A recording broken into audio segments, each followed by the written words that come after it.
অধিকার আদায়ের জন্য বাংলা মায়ের হাজারো সন্তান রক্ত দিয়েছিল, সেই অধিকার কেড়ে নিয়ে একদলীয় পাকশালী কায়েম করার মধ্য দিয়ে বাংলাদেশের মানুষকে চিরতরে গোলামের জাতে পরিণত করবার ষড়যন্ত্র করা হয়েছিল।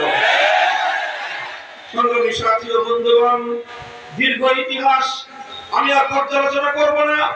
আমি শুধু এতটুকু সতর্ক করতে চাই, যেভাবে 1971-এর মহান মুক্তিযুদ্ধের কিছুদিনের মধ্যেই মুক্তিযুদ্ধের বিজয়কে ছিনতাই করা হয়েছিল, ঠিক একইভাবে 2024 সালের জুলাই আগস্ট বিপ্লবের মধ্য দিয়ে যে স্বাধীনতা অর্জিত হয়েছিল, আজ সেই স্বাধীনতাকেও আবার সেই পরাজিত শক্তির দোসরেরা, আওয়ামী দুঃশাসনের পদলেহীরা, ইসলাম বিদ্বেষী আওয়ামী সরকারের কুলাঙ্গার সেবাদাসেরা আবার 2024-এর সেই মহান বিজয়কে, সেই অর্জনকে আবার ছিনতাই করার পায়তারা চালাচ্ছে।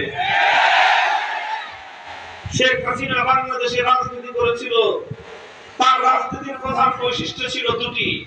প্রথম হলো সে যে প্রতিশোধের রাজনীতি করেছিল, সে প্রতিশোধ নিয়েছে বাংলাদেশের মানুষের কাছ থেকে, সে প্রতিশোধ গ্রহণ করেছে বাংলাদেশের জনগণের কাছ থেকে। শেখ হাসিনা প্রতিশোধ গ্রহণ করেছে বাংলাদেশের রাষ্ট্রের কাছ থেকে। এই দেশটাকে জনবিহীন ঝুড়িতে পরিণত করবার জন্য যা যা করতে হয় সবই শেখ হাসিনা করেছে। আর আপনারা শুনলে আশ্চর্য হবেন, শেখ হাসিনা শুধু বাংলাদেশের মানুষের কাছ থেকে প্রতিশোধ গ্রহণ করেনি, সে প্রতিশোধ গ্রহণ করেছে স্বয়ং তার দল আওয়ামী লীগের কাছ থেকে। শুনলে অনেক আশ্চর্যান্বিত হবেন যে এটা কেমন কথা। লক্ষ্য করে বুঝুন, 1975 সালে 15ই আগস্টের অভ্যুত্থানের পরে শেখ হাসিনা ঘোষণা করেছিল, যারা তার বাবাকে হত্যা করেছে তিনি তাদের কাছ থেকে প্রতিশোধ গ্রহণ করবেন। এরপর শেখ শুরু হলো তার রাজনীতি। 1975-এর 15ই আগস্ট থেকে 2024-এর 5ই আগস্ট পর্যন্ত শেখ হাসিনার 50 বছরের রাজনীতি ছিল তার সেই প্রতিশোধ গ্রহণ করার অভিপ্রায়ের রাজনীতি। তিনি কাদের কাদের কাছ থেকে প্রতিশোধ গ্রহণ করেছেন? কারণ তার বাবাকে খুন করেছিল যারা, তারা ছিল আওয়ামী লীগার। তার বাবাকে খুন করার পর রাষ্ট্র গঠন করেছিল, সরকার গঠন করেছিল যারা, তারাও ছিল আওয়ামী লীগের নেতা কর্মী।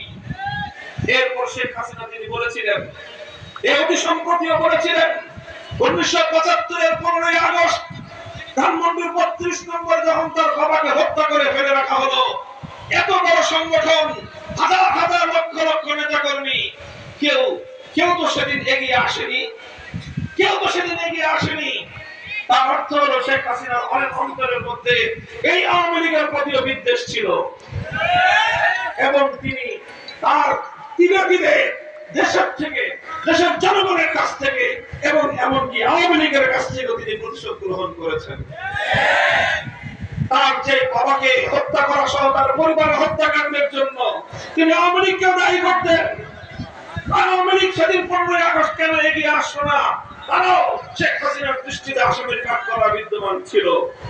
আর তিনি এভাবেই আওয়ামী লীগের রাজনীতিকে বাংলাদেশে এমন ভাবে মাটির নিচে ধসিয়ে দিয়ে গেছেন, আর কোনদিন যেন বাংলাদেশে কেউ আওয়ামী লীগের নাম নিয়ে মাথা উঁচু করে দাঁড়াতে না পারে। তিনি ব্যবস্থা করেছেন সুপরিকল্পিত ভাবে। আওয়ামী লীগের মধ্যে যদি কোন চিন্তাশীল মানুষ থেকে থাকেন, যদি বিবেকবান মানুষ থেকে থাকেন, আপনারা আমাদের কথাগুলো চিন্তা করবেন। বাংলাদেশে গণ আন্দোলনের মুখে, গণবিক্ষোভের মুখে এর আগেও অনেক সরকার রাষ্ট্র ক্ষমতা ছেড়ে দিতে বাধ্য হয়েছে। জেনারেল হোসেন মোহাম্মদ এরশাদ সাহেব গণ অভ্যুত্থানের মুখে তিনি রাষ্ট্র ক্ষমতা ছেড়েছেন, কিন্তু দেশ ছেড়ে পালিয়ে যাননি। তিনি কারাগারে বন্দী হয়েছেন। বছরের পর বছর বাংলাদেশ জিন্দাবাদ। কিন্তু দেশের জনগণকে ছেড়ে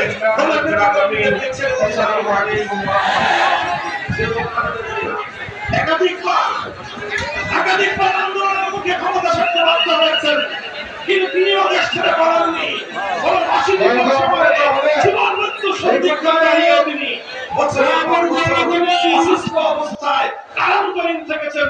দলের নেতা কর্মীদেরকে এভাবে অরক্ষিত অবস্থায় রেখে তিনি পালিয়ে যাননি। শেখ হাসিনা কি করলেন? তিনি এই 5ই আগস্টের আগ মুহূর্তে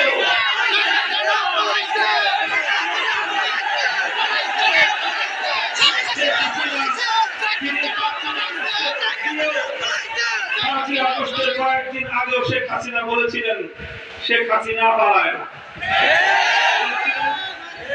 এদেশের মানুষ শুনেছে, সারা পৃথিবীকে তিনি শুনিয়েছেন শেখ হাসিনা পালায় না, আওয়ামী লীগ পালায় না।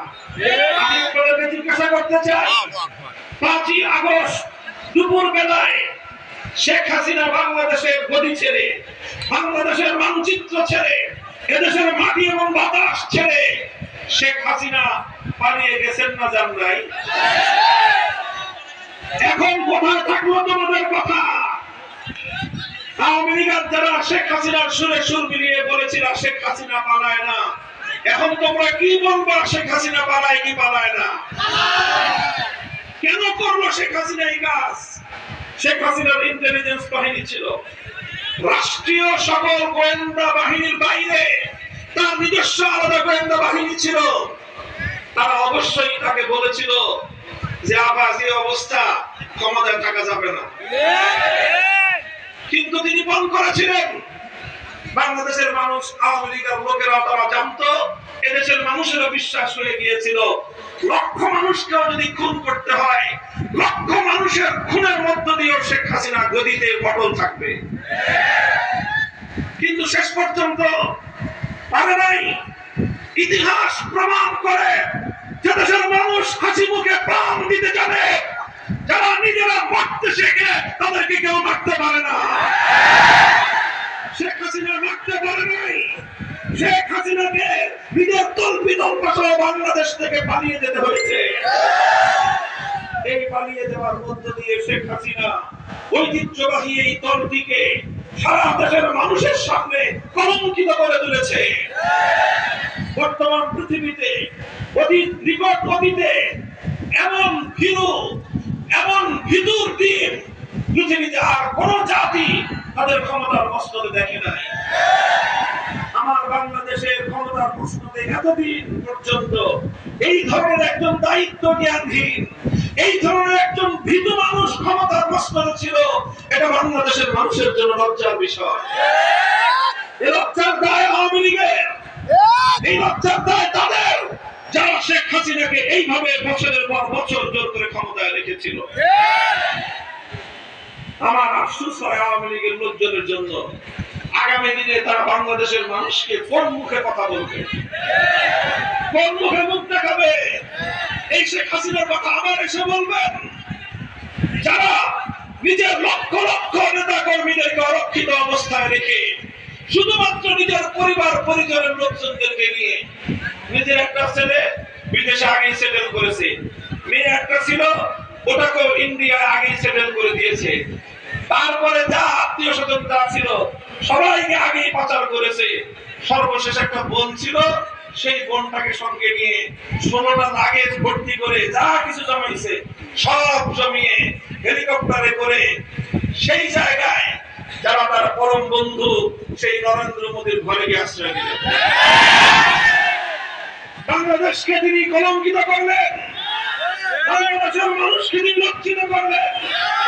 যদি সব সাহস থাকতো, যদি নেতা কর্মীদের জন্য তার এতটুকু কমিটমেন্ট থাকতো, ভালোবাসার মায়া থাকতো, তাহলে গোটা দেশের আওয়ামী লীগকে এভাবে অরক্ষিত রেখে তিনি পালিয়ে যেতে পারতেন।